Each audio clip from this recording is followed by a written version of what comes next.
Only if this inquiry is being done by a third party who do not report to Chandrababu Naidu, who do not report to Chandrababu Naidu's government, people in Chandrababu Naidu's government, only then justice would come.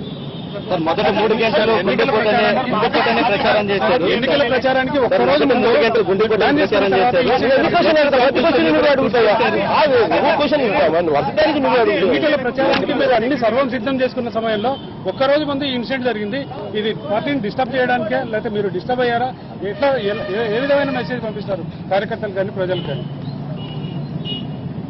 పూర్తిగా చంద్రబాబు నాయుడు గారు ఈ కార్యక్రమం చేసి నన్ను demoralise చేయగలుగుతాను అని చెప్పి తాను అనుకుంటా ఉన్నాడు.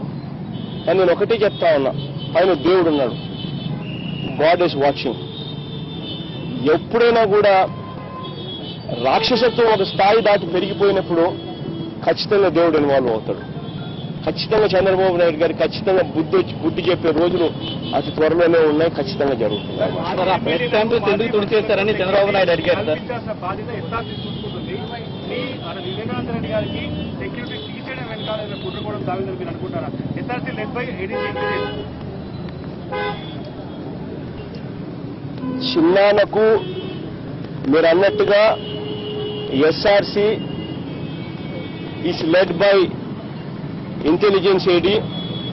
అటువంటి ఇంటెలిజెన్స్ ఏడీ దగ్గర ఉండి సెక్యూరిటీ ఎందుకు ఇవ్వలేదు సెక్యూరిటీ ఎందుకు తీసేసినారు, ఎందుకు ఇవ్వలేదు అన్నది సహజంగా ఎంపీలకు మామూలుగా ఇవ్వాల, సహజంగా ఇటువంటి లీడర్లకు ఖచ్చితంగా ఇవ్వాల.